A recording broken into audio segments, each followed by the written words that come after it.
What's up? This is Stu. This is Jay. As I suddenly slam on the brakes. And welcome to Riders of the Dawn. You are watching / listening Riders of the Dawn. And today we're going to talk about Johnny Mnemonic, the legendary cyberpunk, which I'm going to call urban fantasy today. And I call it urban fantasy for two reasons. One is because it's like there's a genre of fantasy called or not fantasy necessarily, but magic within fantasy called like magic punk or something. There's mana punk. Mana punk, that's what I'm thinking. But then there's like technocracy, which is, it sounds like a technology based theocracy, but it's what do they call it? It's basically magic through technology. Okay. So you could think of Johnny Mnemonic as like the first of these. Of course, I'm saying this because I really want to hit that SEO hard because. You could put that in the description. The video doesn't have SEO, dude.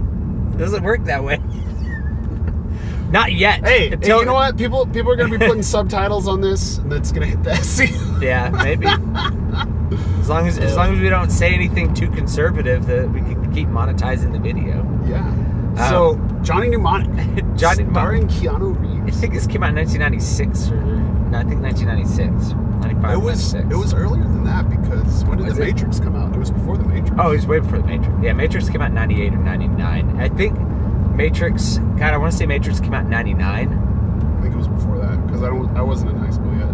When The Matrix came out? Yeah. No, you had to have been. I remember seeing The Matrix with my dad. Same. I remember seeing The Matrix with my dad. And my dad was like, "What was that?" And I was like, "That was cool." That was the best movie ever. And my dad was like, "That was actually really cool, but I have no idea what all that was about." Yeah. God, there was another one I saw. I saw another one with him the same year called The 13th Floor that was based on I think a Philip K. Dick story called Simulacron 13. No, it wasn't Philip K. Dick. That's someone else. That one was basically like the inspiration for Matrix, but then they made a movie out of it the same year, and the movie wasn't very good. You know, it's like, one of those situations. Compared to The Matrix. Yeah, The Matrix did it really well. Anyway, we were going to talk about Johnny Mnemonic. Johnny Mnemonic is this movie with Keanu Reeves.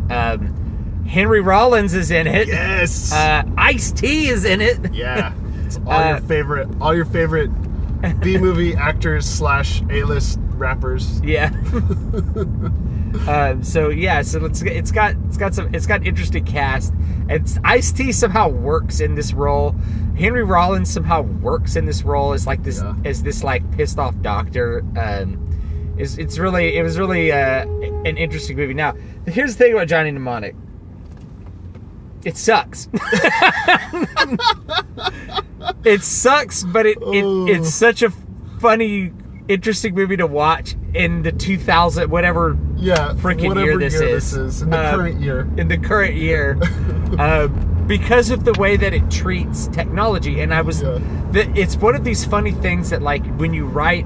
So in the 90s, dystopian futures were like a big thing because people were, even though the Soviet Union had fallen, all of a sudden people were in some kind of despair about like this bleak corporate future where like, and so like the movie starts off with like corporations rule the world. I'm like, that can't work. It can't work that way because corporations only exist because government creates the concept of corporations. Right, so like if the government falls, the corporations also fall. So that wouldn't happen. That's just that. I know that's like a political thing in the middle of this, but it's true. It's stupid. It's stupid to think about that. Like, and plus, we just got done talking about anarchist Tolkien, so it fits. But Johnny Mnemonic is really about this guy who has basically a giant hard drive implanted in his brain. Yeah, and he at the cost of his memories. Yeah, so he like can't remember because of the surgery that took out part of his brain to put this thing in, and it exists so he could smuggle data. Yeah, and so it's classic cyberpunk. So when you talk about a punk genre, it's really about taking part of what makes you human and making it machine or making it something else. So cyberpunk, it's technology implanted into human beings. Yeah, steampunk. Steampunk is Victorian technology. Yeah. Then you have Manapunk, which is really like magic technology. Yeah, it's kind of like, I mean, maybe we call it like a subgenre of science fiction, fantasy. Probably subgenre of science fiction, really. Yeah. Because the focus is usually on technology on some level. Yeah. But technology presented in a different way from what you would expect it to be presented with. Where you have Star Trek, which is showing like, you know, a more ascendant kind of man, where people are capable of great things, and they're still pretty human, versus Johnny Mnemonic, where people are cyberized and mechanized, or The Matrix, same thing. Or 8 Man After, a classic anime we should talk about. Oh, or Ghost in the Shell, which is coming out. Which has cyberpunk elements for sure. Or Prophet of the Godseed. Prophet of the Godseed has cyberpunk elements. It's mostly hard sci-fi though, just to warn you. So people get this like, what? I don't understand. Why? How did 2,000 years take place? Are they 2,000 years old? It's like, no, they're 60. It's like, well, how did that happen? It's like relativity. You know, like, do I need to have a character do a soliloquy on relativity? It's like, the answer is, after market research, yes. Yeah. That people don't come equipped with knowledge of early 20th century physics. No insults intended if you don't understand the general theory of relativity. Anyway, so this character is basically being chased by all kinds of people trying to basically drill into his head and steal this data, and at some point in the movie, someone approaches him about actually what he's carrying. Yeah. Because he doesn't know. And what he's carrying is this cure for this disease. Yeah. And I'm trying to remember the disease. They had letters for it. It was intended to be future AIDS. That was what it was clearly intended to be. It's intended to be future AIDS. So like it was called NAS or something, like nervous something syndrome. And Johnny Mnemonic hires a female bodyguard who's a bodyguard because of her speed. Not the drug, but like because she's fast. Because she's fast. I don't know. But she also has this disease that's beginning to set in. And she's like, I'm going to die and I'm not going to be able to do this and blah, blah, blah. And so, yeah, they find out he's got the cure for this disease. And, of course, the corporations don't want to give it to people. Because for some reason. You know, they're like, well, we can.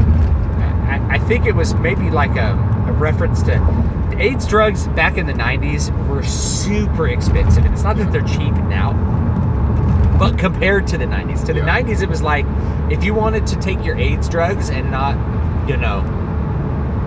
turn into like a waif and die, it costed, I'm trying to remember, it costed like $80,000 a year. Yeah, it was. Well, and this is where the South Park joke about Magic Johnson came from. Yeah, where the cash, injecting money into his arms. The cash is what cured his HIV. So all of that sets the tone for what they were trying to allegorically say there about this. So anyway, yeah, that turns out that's what he's carrying, and realizing that the people he's supposed to deliver it to, I don't remember if they got killed or not. I all of a sudden I'm blanking on that particular piece. Well, I don't think they got killed. I think what happened was he decides not to give it to them. Oh yeah, it was another corporation. Yeah, he decides not to give it to them, and then they broadcast it using the dolphin. I know this sound. If you haven't seen this movie, this sounds retarded, and it kind of is. But I mean, shout out to B Movie Bros, because this is right up. This is right up your guys' alley. Yeah, I think Johnny Mnemonic is definitely a B movie. It's totally worth watching. Yeah, and so, yeah, and let me actually, I want to talk about one particular topic in it, which is, so whenever you write a science fiction thing, what you're projecting into the future is like, what's our technology going to look like in the future? Is it going to be really cool? Is it going to be new and exciting? What's it going to look like, and what's it going to be? The people who wrote Johnny Mnemonic clearly didn't have a firm grasp of the technology in like 1993 in order to project forward what that technology would be like in 2030 or whenever the thing takes place. Because usually what you want to think of is like, how do you take this current concept and propel it forward into the future and make it ultra badass? So think of a Star Trek communicator. Star Trek communicator in the 1960s was like, what if we have a telephone, but it's this big, it fits in your hand, and it can communicate in the spaceship? It's like, bam, that's it. That's what they can have in the future technology. It's like an ultra radio. Yeah. And they took the concept of a radio and just made it better. And now we're talking to you by filming us on a tiny cell phone that's more powerful than the computers my grandfather designed. Yeah. That went to the moon.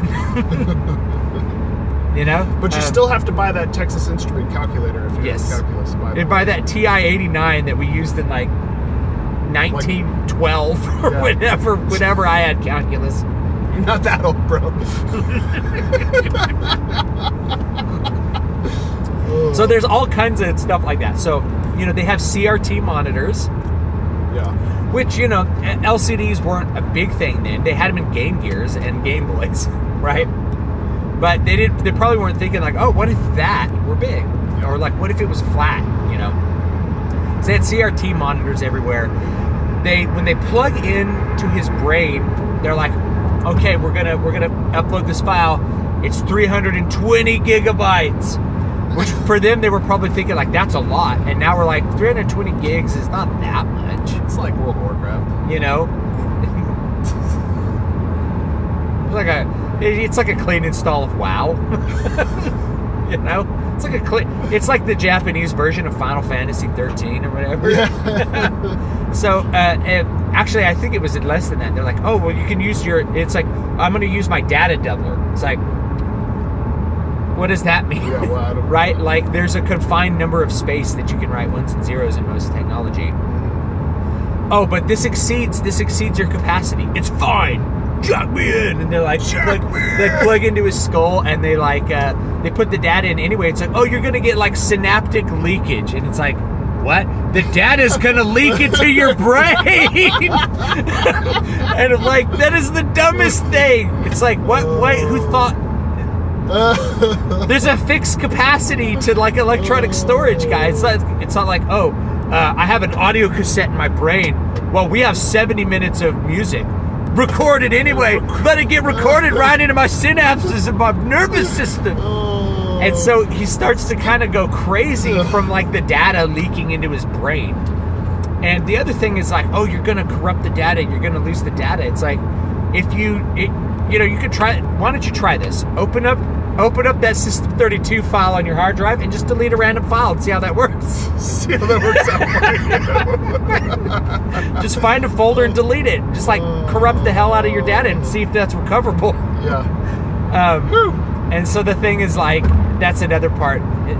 It's just one of those funny things. Yeah. The data is going to leak into his brain, and then this great line by Ice-T, the greatest line Ice-T has ever said. You gotta hack your own brain.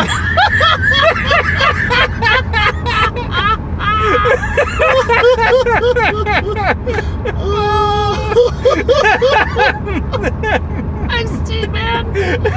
Oh, he goes from cop killer to... I can't deliver it the way he delivered it. Only Ice-T can deliver that line. You gotta hack your own brain. Oh, man. They have this guy who's like thinks he's Christ, but he's full of like cyborg parts.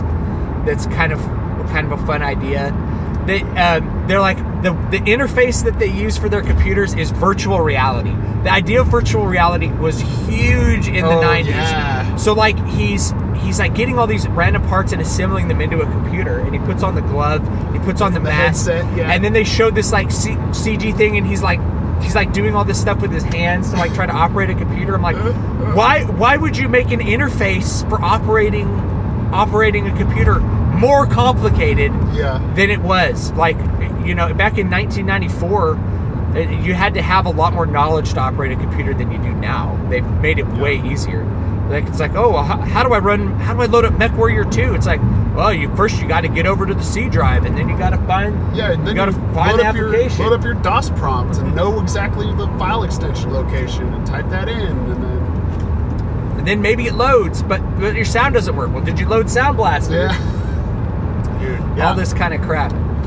So that was their imagining of it, and the CG sequences look like crap compared to today. but you could kind of imagine what they were trying to do. Except, I can't imagine anyone would prefer to operate a computer in the way that they and it wasn't even like it was CG, but it was like, if you ever have been to the Santa Cruz Beach Boardwalk, they had these giant VR machines, and they were just polygons, like enormous, like pastel colored polygon blocks, and like you had this little gun, and it shot like it shot like a pixel, and it hit the blocks, and like other pixels popped off it. Imagine like asteroids. Yeah. Asteroids, but in 3D. That's what it looked like. It actually looked like MechWarrior 2, now that I think about it. With worse graphics somehow. Yeah, it was, well, was it? Dude, no, yeah, you're right. Yeah, they were like pastel-colored polygons. They didn't even try it. Yeah, MechWarrior 2 was pretty pastel-colored. I remember thinking it was really cool that, like, my little mech had, like, some camouflage paint on it that was, like, 7 pixels wide. Well, I thought MechWarrior had some texture. Barely any. Barely. That's any. still more than VR in the 90s. That's still more than VR in the 90s. MechWarrior 2 is Abandonware, by the way. You guys can play it for free. I still consider it the best, most authentic BattleTech game that they've made. Just isn't, by the way. So anyway, their projection of technology to me is really silly when you watch it in 2017, because they were being really imaginative, but they just weren't really thinking. They really weren't thinking in the direction of where technology would go, because they didn't really grasp how their current technology works. And I understand why. It's because it's a dystopian film, and if you're thinking in terms of dystopia, like your imagination of the technology curve is going to be different, because if suddenly the world is dystopian, there's not progress. There's and you see this with how the characters interact. It's that things aren't safe. It's gonna leak into your brain, man. It's not like it's not clean, I guess is the only way I can say it. It's like, back alley surgery type implants is what we're talking about. So it's like there's a meme floating around right now. It's like, I bet in the future they'll have flying cars, and then it's like 2017, fashion is like got a penis on the front of the pants. It's like this is the world we live in. Yeah, great. Although we do have like magical telepathy devices, which are pretty cool. And people don't like to talk about that. They just like to make jokes. Yeah. So, I'm all about the jokes too. So yeah, I'm all about them too. So it's all good. Keep those memes flowing. And they had this other thing in Johnny Mnemonic. So like they had the rebel faction that lived inside like the Brooklyn Bridge or something. Lived inside this bridge, and they had a dolphin. This was so funny, but it's so 90s. Like, do you guys remember Sequest? Sequest, dude.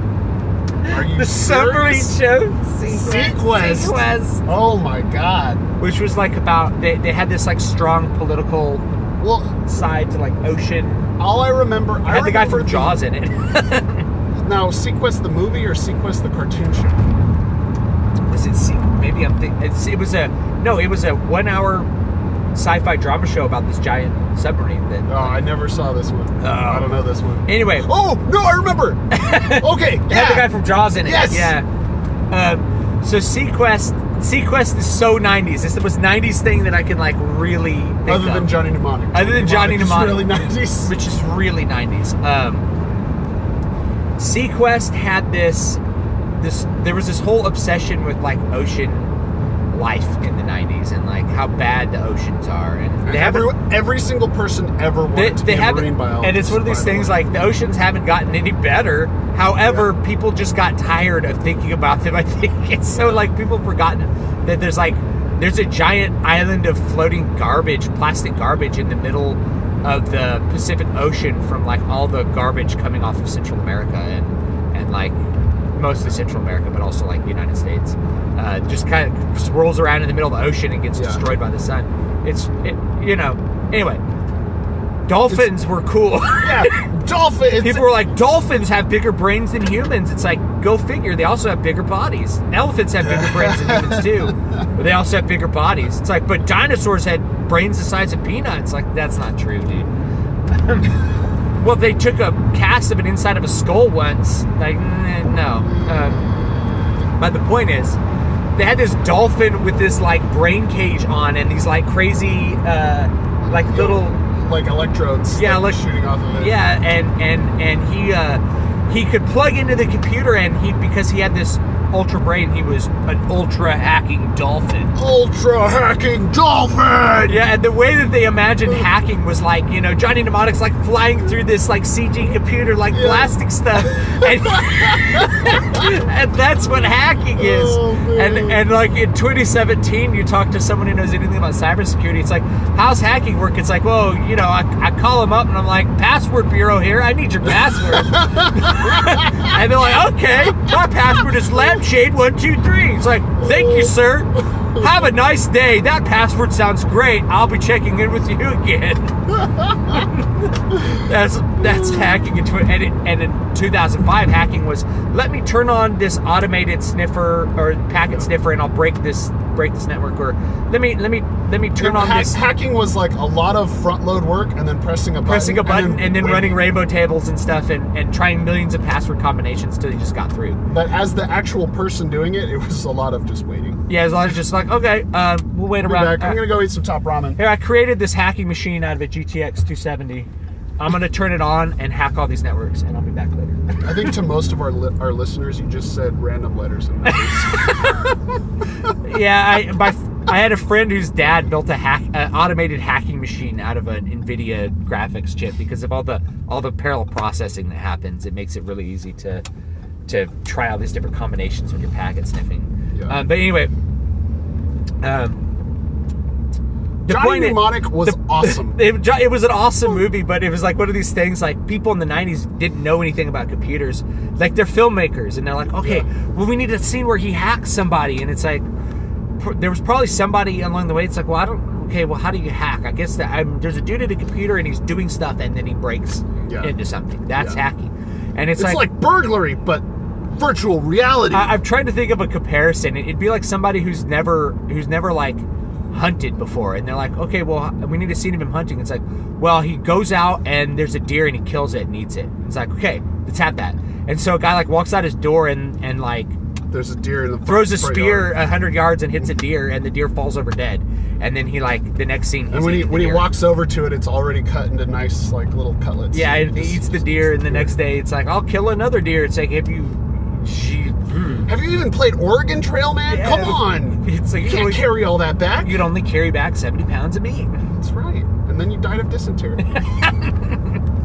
Yeah, so this is one of those things, like, you just think, we need a scene of them hacking. What was that other one? Password Swordfish? Where it's like, you're going to hack this computer while you're getting a blowjob. I heard someone compare Swordfish to Fight Club. It was like Fight Club, but hacking. It's like, what? No, it was bad. That's what it was. I mean, I don't know. Wasn't John Travolta in that one? John Travolta and Halle Berry. It's one of the only times where you get to see Halle Berry naked. So she had a topless scene in it. People remembered that really vividly back then for some reason. I don't think people were like, I saw it in theaters when I was in high school with like my friend Lee, and we were like, whoa! Whoa! This is back during the days of dial-up. You gotta give us a break. Oh man. Anything? I mean, what's the resolution? I don't even remember what the resolution is. I just remember what's really fun about it is it's the setting. The setting is what is fun about Johnny Mnemonic. Yeah, it's this dystopian like corporate setting. It expresses like all of the dark ideas of the 90s in like one little tight little movie that. And the rainbow at the end is the dolphins. Dolphins. They cure the hyper cybernetic AIDS. Yeah, they cure cyber AIDS, and everybody sails off in the sunset. Johnny Mnemonic gets his memories back afterwards. Somehow. They're like, well, cut it out of your brain and you get your memories back. It's like, wait. What? I don't think neurology works that way, guys. No, but neuroplasticity and like, we'll just take some plastic and we'll stuff it in your brain. Yeah, It's like, oh yeah, my brain will recover the memories of my childhood. What? No. Wait, can you do that for me? I don't remember stuff. I remember too many things. Eternal Sunshine of the Spotless Mind. No. Next on Riders of the Dawn. That was a good movie. It was. I enjoyed that really one good as movie. well. All right, guys, we're out of time. So I imagine we'll see you next time. Hopefully. So long as everything goes well today, you will see us again. We are on YouTube. If you're watching this on the video, then obviously you know that. But you can still find us on SoundCloud. I'm Jay. You can find me at MatthewJWellman.com. I am Stu. You may find me at DavidVStewart.com and DBSPress.com. And I think that's it. All right. That's it. Buy my book. Buy it. All right. We'll see you guys next time. All right, bye.